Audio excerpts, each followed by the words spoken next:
ఇంతకుముందు అమ్మ వాళ్ళ ఇంటికి వెళ్ళాలంటే చాలా ఈజీగా ఉండేది. నెలలో 2, 3 సార్లు అయితే ఈజీగా ఎళ్ళొచ్చేసేవాళ్ళం. వెళ్ళడానికి అరగంట, రావడానికి అరగంట. సో, ఇప్పుడైతే అలా కాదు. సో, రోడ్ పనులైతే జరుగుతున్నాయి. ఈ పనుల వల్ల అయితే ప్రయాణం చాలా ఆలస్యమైపోతుంది. వెళ్ళడానికంటే, రావడానికనే గంట అయితే ఈజీగా పట్టేస్తుంది.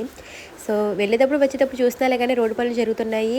రోడ్డుని వెడల్పు చేస్తున్నారు అని మాత్రమే అనుకున్నాను. సో, ఇదైతే జస్ట్ రోడ్డుని వెడల్పు చేయడం మాత్రం కాదంట. దీన్నైతే నేషనల్ హైవే చేస్తున్నారు. సో, జీలిమల్లి నుంచి బొట్టాయిగూడెం వెళ్ళే దారిలో అయితే పనులు చాలా వేగవంతంగా అయితే జరిగిపోతున్నాయి. ఇదైతే నేషనల్ హైవే 365 బీబీ అంట.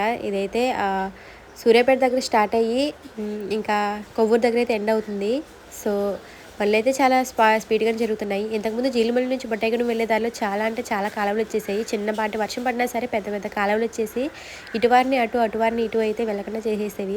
సో, నేషనల్ హైవే పుణ్యమా అని చెప్పి అయితే ఎక్కడికక్కడ పెద్ద పెద్ద బ్రిడ్జ్‌లు అయితే కట్టేస్తున్నారు. సో, బ్రిడ్జ్‌ల పుణ్యమా అని చెప్పి అయితే ప్రయాణం సుఖవంతం అవుతుందని నా ఉద్దేశం. సో, ఎలా అనుకున్నా సరే ఈ పని మొత్తం పూర్తిగా జరగడానికైతే ఈజీగా 2, 3 సంవత్సరాలు పట్టేస్తుంది. సో, ఈ 2, 3 సంవత్సరాలు అయితే ఇంటికి వెళ్ళే కార్యక్రమాలను అయితే చాలా తగ్గించేసుకోవాలి. సో, మేము అమ్మ వాళ్ళ దగ్గర నుంచి మా ఇంటికి వచ్చేసరికి చాలా నైట్ అయిపోయింది. వచ్చిన తర్వాత లోపల నుంచి నేనైతే బయటికి తుడుచుకొచ్చేసాను. ఈలోపు మా పెద్దోడు వచ్చేసి అయితే నేను నీకు హెల్ప్ చేస్తానని చెప్పి అయితే కర్ర పట్టుకొని తుడిచేస్తున్నాడు. సో, నా వీడియోస్ కనుక మీకు నచ్చినట్లయితే ఛానల్ని సబ్స్క్రైబ్ చేసుకోండి. వీడియోస్ కనుక నచ్చితే ఛానల్ని లైక్ చేసి, షేర్ చేసి ఇంకా సబ్స్క్రైబ్ కూడా చేసుకోండి.